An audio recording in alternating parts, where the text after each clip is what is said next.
Assalamualaikum warahmatullahi wabarakatuh.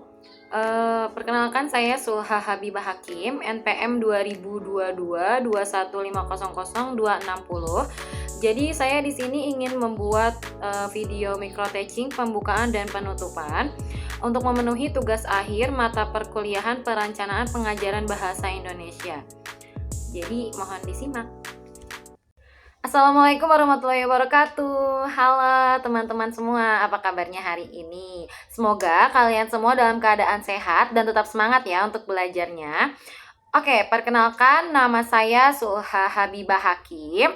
Dan hari ini kita akan belajar tentang salah satu jenis teks yang menarik dan lucu, yaitu teks anekdot. Teman-teman, pernah nggak sih kalian dengar cerita yang lucu? Ternyata isinya tuh menyindir atau kejadian nyata mungkin? Atau mungkin kalian pernah juga tertawa pas lagi baca cerita pendek di media sosial, tapi setelah dipikir-pikir tuh ternyata ada sindiran di dalamnya. Nah, itu salah satu contoh teks anekdot. Tapi apa sih sebenarnya teks anekdot itu? Oke, sebelum kita lanjut ke pembahasan materi teks anekdot, aku mau absen dulu ya.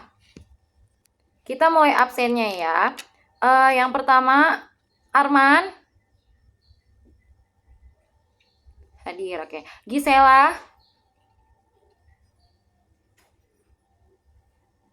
Ririn. Oke, semuanya udah di absen. Kita lanjut ke pembahasan materi selanjutnya ya. Tadi kita lagi ngomongin tentang teks anekdot. Oke, teks anekdot itu adalah cerita pendek yang lucu dan biasanya dibuat berdasarkan kejadian nyata. Tapi bukan hanya lucu saja ya. Teks anekdot itu juga mengandung kritik atau sindiran halus terhadap peristiwa-peristiwa dalam kehidupan sehari-hari.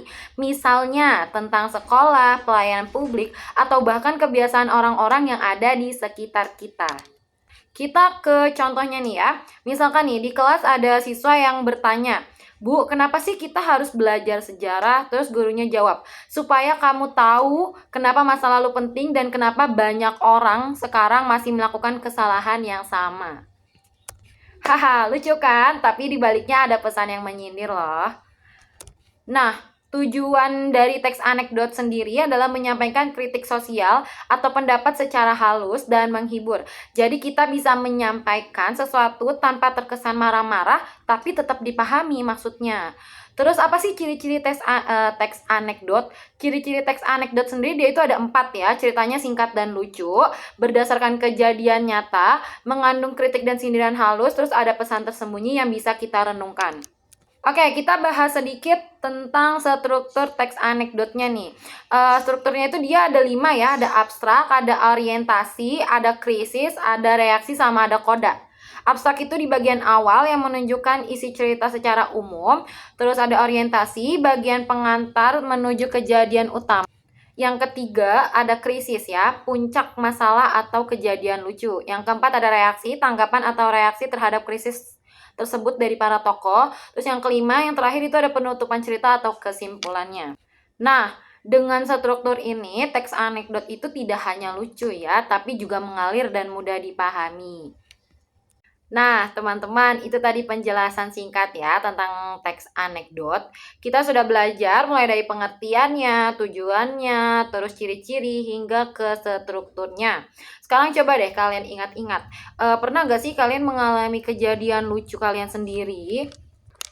Mungkin saat di kelas, di rumah, atau mungkin bersama teman juga. Kira-kira bisa nggak nih dijadiin menjadi teks anekdot? Atau mungkin ada yang mau coba buat teks anekdot tentang sekolah, layanan publik, atau tentang orang-orang yang ada di sekitar kita? Ayo dong, ada yang mau buat nggak nih teks anekdotnya buat lucu-lucuan aja, sekaligus mengkritik ya, tapi dengan bahasa yang halus dan sopan. Oke deh kalau nggak ada ya. Ingat ya, membuat anekdot itu bukan hanya soal lucu-lucuan, tapi juga tentang menyampaikan pesan dengan cara yang cerdas dan ringan. Kalau gitu, terima kasih sudah menyimak pembelajaran hari ini. Kita siap-siap dulu ya. Sebelum siap-siap, boleh yang ada sampahnya di kolong meja atau ada di keramik, diambil ya, dibuang ke depan kelas. Atau tempat sampah ya, ke depan kelas atau tempat sampah. Nanti kalau udah semuanya duduk yang rapi, kita berdoa terus pulang. Ayo semuanya.